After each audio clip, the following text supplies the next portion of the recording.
Monsieur Marcel Lemieux. Bonjour, Monsieur le commissaire, Monsieur le Président, Madame la commissaire, Monsieur le commissaire. J'aimerais préciser Saint-Onésime, si vous n'avez pas l'objection.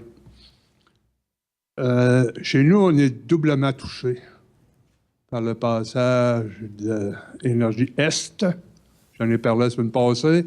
On a un pipeline et aussi une station de pompage. Les citoyens chez nous les gens en particulier, sont inquiets. La preuve, c'est qu'ils nous ont amenés à voter une résolution au conseil municipal s'opposant au passage de TransCanada Pipeline chez nous.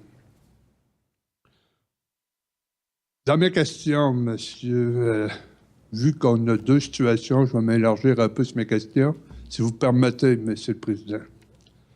J'aimerais savoir, entre autres, dans les régions forestières, la profondeur que sera enfui le tuyau.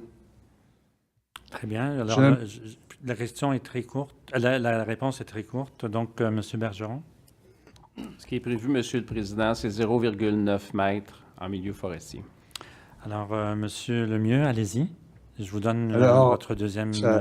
puisqu'il s'agit en fait d'une demi-question. Oui, j'ai failli tomber. Parce que j'étais assis. 0,9 mètres dans une zone d'exploration et d'exploitation forestière, monsieur, ça fait dessus les cheveux sur la tête. Il m'en reste un petit peu encore. Mais en tout cas, les choses sont ce qu'elles sont. À vous voir, Maintenant, on va aller à la station de pompage, monsieur le Président, si vous me permettez. Allez-y. Je veux savoir, monsieur, quelle sorte d'énergie va être utilisée pour faire fonctionner cette station de pompage?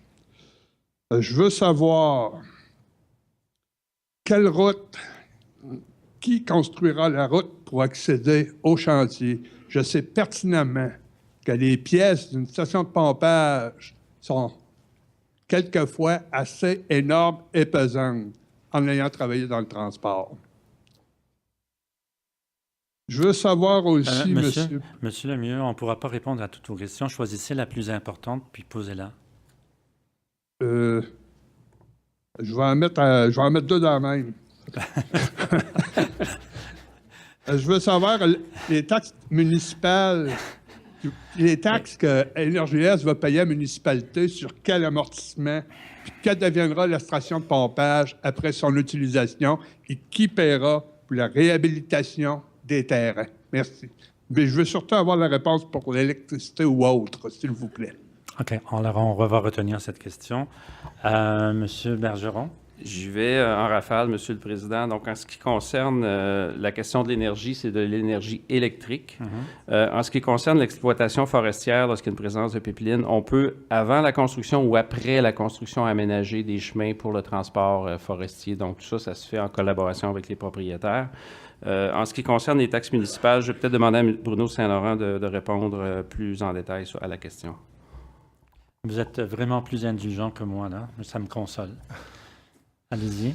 Monsieur le Président, en ce qui concerne les taxes municipales, la façon de calculer normalement, ce qu'on voit au Québec ici, c'est habituellement, c'est un taux de dépréciation basé sur 40 ans avec un minimum de 25 %. Par contre, ce qu'on voit de plus en plus, et là, l'évaluateur de la municipalité va probablement examiner le dossier, c'est beaucoup plus, on s'en va vers des périodes de 60 ans. Donc, une période de 60 ans de dépréciation avec un plancher à 25 % du montant.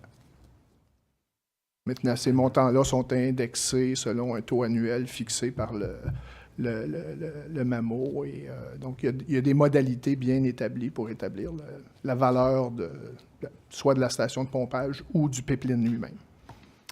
Merci, M. Saint-Laurent. Donc, merci, M. Lemieux.